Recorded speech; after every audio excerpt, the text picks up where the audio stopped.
This channel does not promote any violent, harmful, or illegal activities. All content provided by this channel is meant for an educational purpose only.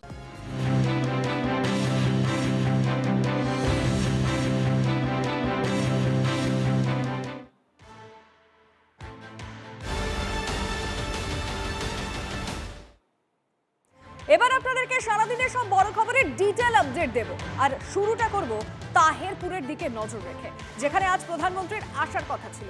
প্রধানমন্ত্রী এলেন না, কিন্তু virtually বক্তব্য রাখলেন। Virtual সভায় মোদির মুখে জয় নিতাই, চৈতন্য মহাপ্রভু।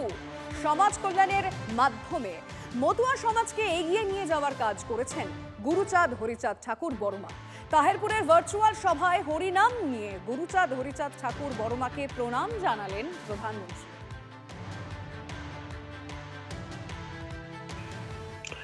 জয় নিতাই, হরিনাম দিয়ে জগৎ মাতালে अमर एकला निताई। यह भावना आज भी यहाँ की मिट्टी में, यहाँ के हवा पानी में और यहाँ के जनमन में जीवित है। समाज कल्याण के इस भाव को हमारे मतुआ समाज ने भी हमेशा आगे बढ़ाया है। श्री हरिचांद ठाकुर ने हमें कर्म का मर्म दिखाया, श्री गुरुचांद ठाकुर ने कलम थमाई और बोरोमा ने अपना मातृत्व बरसाया। इन सभी महान संतानों को भी मैं नमन करता हूं। আজ প্রধানমন্ত্রীর বক্তব্যের মধ্যে কোথাও মতুয়াদের নিয়ে আলাদা করে প্রসঙ্গ ছিল না। সেই নিয়েই আক্রমণ এবার তৃণমূল কংগ্রেসের। এসআইআর এ মতুয়ারা কি করবে সেই নিয়ে একটি বাক্য প্রয়োগও নয়, একটি শব্দও বললেন না, কারণ বিজেপি সুরাহা দেওয়ার মতো জায়গায় নেই, দাবি তৃণমূল মুখপাত্র কুণাল ঘোষের। আজকে যে বিজেপি নেতারা গতকাল অব্দি দেখুন কতজন বিজেপি নেতা স্টেটমেন্ট আছে, প্রধানমন্ত্রী আসছেন সুরাহা দিতে। বিজেপির বড় বড় নেতারা বলছেন এই কথা। তো কোথায় সুরাহা? হতে পারে উনি টেলিফোনে বলেছেন, হতে পারে উনি দীর্ঘক্ষণ বলেননি। আরে জরুরি কথাটা তো আগে বলবেন, পুরোনো ভাষণগুলো ফাটা রেকর্ডের মতো চালালেন কেন? জরুরি কথাটা তো আগে বলবেন। তো সেই জায়গায় দাঁড়িয়ে তখন এই জায়গায় সম্পূর্ণভাবে আমরা বলছি যে এই এসআইআর এর হঠকারী প্রধানমন্ত্রী একটি শব্দ বললেন না, একটি শব্দ বললেন না, কারণ এই সুরাহা দেওয়ার মতো জায়গায় তারা নেই। তারা মানুষকে বিপদে ফেলে দিয়েছেন, আর বিপদের দিনে পাশে আছে মমতা বন্দ্যোপাধ্যায়ের নেতৃত্বাধীন তৃণমূল কংগ্রেস। দেখুন, প্রধানমন্ত্রী একটি বাক্য বলেননি, কিন্তু শুভেন্দু অধিকারী বলছেন যে নরেন্দ্র মোদী তাদের পাশে আছে, অর্থাৎ মতুয়াদের পাশে রয়েছে। তৃণমূল সিএ এর বিরোধিতা করেছিল, কিন্তু চিন্তার কোনো কারণ নেই। শরণার্থীদের সব থেকে বড় গ্যারেন্টার মোদী। যারা ধর্ম বাঁচাতে বাংলায় এসেছেন তাদের তৃণমূলের পুলিশ কেশাগ্র স্পর্শ করতে পারবেন না, হুঙ্কার শুভেন্দু। এই তৃণমূল, তার নেত্রী মমতা ব্যানার্জি এই সিএ এর বিরোধিতা করেছিল। সিএ কে ছি এই মমতা ব্যানার্জি বলেছিল। আপনারা নিশ্চিত থাকুন, মোদিজি আছে, কোনো চিন্তার কারণ নেই। মোদিজি গ্যারেন্টার। শরণার্থীদের জন্য নরেন্দ্র মোদি সবচেয়ে বড় গ্যারেন্টার। 2024-এর 31 ডিসেম্বরের মধ্যে ধর্ম বাঁচানোর জন্য যারা ভারতবর্ষে এসেছেন, পশ্চিমবঙ্গে এসেছেন, তাদের কারো কেশাগ্র মমতার পুলিশ, তৃণমূলের পুলিশ কেশাগ্র স্পর্শ করতে পারবে না। দেখুন, যাদের নিয়ে এত কথা হচ্ছে, মানে মতুয়াদের কথা বলছি, তারা আজকের এই বক্তব্যগুলো কিভাবে দেখছে? নরেন্দ্র মোদীর কথায় এক পক্ষ আশ্বস্ত হলেও বিজেপি যে কথাগুলো বলছে তাতে আর এক পক্ষ কিন্তু আশ্বস্ত হচ্ছে না। শুনবো কে কি বলেছে। আমরা খুব আশাবাদী হয়েছি যে তার কাছ থেকে আমরা অনেক কিছু যে এনআরসি যে নাগরিকত্ব এটা পাবো, অবশ্যই পাবো এবং অবশ্যই দেবেন। সে দেওয়ার জন্য অত্যন্ত আগ্রহী হয়ে আছেন। আমরা যেটুকু বুঝলাম যে ভারতবর্ষের যশস্বী প্রধানমন্ত্রী মাননীয় নরেন্দ্র দামোদর দাস মোদীজির ওপরে আমাদের পূর্ণ আস্থা এবং ভরসা সবই আছে। যে আমাদের বলেছে যে নাগরিকত্ব দেবে, এতে আমরা আশাবাদী।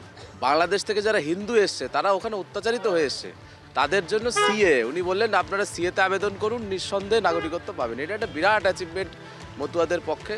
এটাই বলবো, আমি একজন মতুয়া, খুব খুশি আমরা। আমাদের কেন্দ্রীয় নেতৃত্ব এই বিষয়টা নিয়ে দেখছেন এবং খুব তাড়াতাড়ি যে যতটুকু অসুবিধা রয়েছে সেটা নিয়ে পর্যালোচনা করে সমাধানের দিকে চলে যাবেন, এই আশ্বাসও দিয়েছেন আজকের নেতৃত্ব আমাদের। প্রধানমন্ত্রী যেহেতু আজকে তাহিরপুরে এসেছিলেন, আমরা খুবই আশায় বুক বেঁধেছিলাম যে উনি হয়তো আমাদের এই নাগরিকত্ব নিয়ে কিছু একটা সুরাহাজনক কথাবার্তা তিনি বলবেন। সেই কারণে সকাল থেকেই মোটামুটি আমার এই চায়ের দোকান আমার ছোট্ট, আমি দোকানে ওনার বক্তব্য চালিয়ে আমি নিজে শুনছিলাম এবং আরও মানুষকে শোনার জন্য উদ্বুদ্ধ করছিলাম যে আজকে উনি আমাদের এই নাগরিকত্ব নিয়ে যা হোক কিছু একটা বলবেন, কিন্তু উনি এ বিষয়ে শুরু থেকে শেষ অবধি তো কিছুই পেলাম না।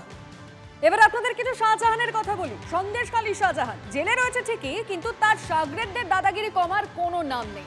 যেমন এই মুহূর্তে আমরা যে খবরে নজর রাখছি, শাহজাহানের ভগ্নিপতির বিরুদ্ধে সরকারি সম্পত্তি দখলের অভিযোগ। সাবির আলী মোল্লা বয়েরমারি 2 অঞ্চলের তালতলা বাজারে সরকারি সুলভ শৌচালয় দখল করেছেন বলে অভিযোগ। পাশেই একটি ধাবা তৈরি করছেন সাবির।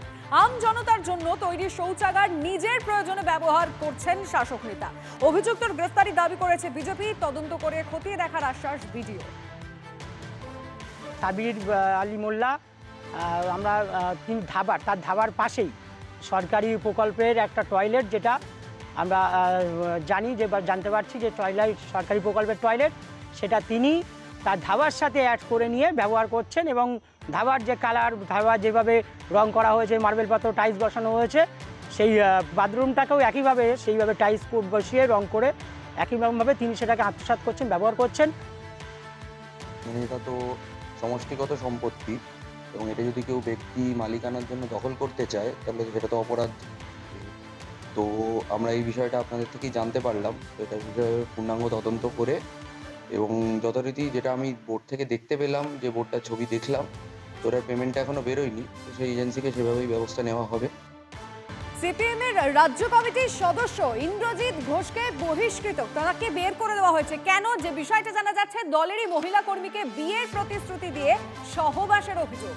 বেলঘরিয়ার ওই মহিলা সিপিএম কর্মী অভিযোগের ভিত্তিতে বহিষ্কৃত সিপিএম নেতা ইন্দ্রজিৎ ঘোষ। রাজ্য কমিটির বৈঠকের শেষ দিনে এই সিদ্ধান্ত গৃহীত হয়, জানিয়েছেন সিপিআইএম রাজ্য সম্পাদক মোহাম্মদ সেলিম। মূলত সিটুর সঙ্গে জড়িত ছিলেন ইন্দ্রজিৎ ঘোষ। অ্যাপক্যাব সংগঠন দেখতেন। দলের অভ্যন্তরীণ কমিটির তদন্তের সুপারিশেই বহিষ্কারের সিদ্ধান্ত নেওয়া হয়েছে। এই মুহূর্তে বড় খবরের দিকে আমাদের আরো একবার নজর রয়েছে। বহিষ্কৃত সিপিএম এর রাজ্য কমিটির সদস্য ইন্দ্রজিৎ ঘোষ, দলের মহিলা কর্মীকে বিয়ের প্রতিশ্রুতি দিয়ে সহবাসের অভিযোগ। বেলঘরিয়ায় ওই মহিলা সিপিআইএম কর্মী অভিযোগের ভিত্তিতে এই বহিষ্কৃত সিপিএম নেতা ইন্দ্রজিৎ ঘোষ। রাজ্য কমিটির বৈঠকের শেষ দিনে এই সিদ্ধান্ত গৃহীত হয়, জানিয়েছেন সিপিআইএম রাজ্য সম্পাদক মোহাম্মদ সেলিম। মূলত সিটুর সঙ্গে জড়িত ছিলেন ইন্দ্রজিৎ ঘোষ। আর এবার আমরা মুর্শিদাবাদের দিকে নজর রাখবো, তার কারণ সেখানে তৃণমূল পরিচালিত পুরসভার বোর্ড তা ভেঙে দেওয়া হলো, কারণ অপসারিত করা হয়েছে। জঙ্গিপুর পুরসভার চেয়ারম্যান মফিজুল ইসলামকে পুর প্রশাসক হিসেবে নিয়োগ করা হয়েছে মহকুমা শাসককে। এই সিদ্ধান্তে খুশি জাকির শিবির। জাকির হোসেনকে ফুলের মালা পরিয়ে দেন তার অনুগামীরা। পুর বোর্ড ভাঙার পর মিষ্টি মুখ করেন তৃণমূল বিধায়কের অনুগামীরা। অপশাসন চলছিল, শাসন এসছে, তাই মানুষের গণতন্ত্র উৎসব, সেই উৎসব এসছে। মানুষ চাইছিল যে তা কবে যাবে, তাই উৎসব হয়েছে এবং আপনারা সেই মানুষেরই জয়, সাধারণ মানুষের জয়। আজকে আমি সাক্ষী হয়েছি, আমার খুব ভালো লাগছে। আমার থেকে ভালো লাগছে আমার মনে হয় জনগণ, গরিব মানুষদের। আমি গরিব মানুষের ভেবেই সেইটা করেছি এবং আমার ভালো লাগছে, কারণ হলো আমি অপশাসন চাই না, সুশাসন চাই। আমি চাই না এলাকায় ল অ্যান্ড অর্ডারকে ভাঙুক, ল অ্যান্ড অর্ডার সঠিক থাক, সেটাই চাই। সেটা কিন্তু হচ্ছিল না। আশা করি আগামী দিনে হবে।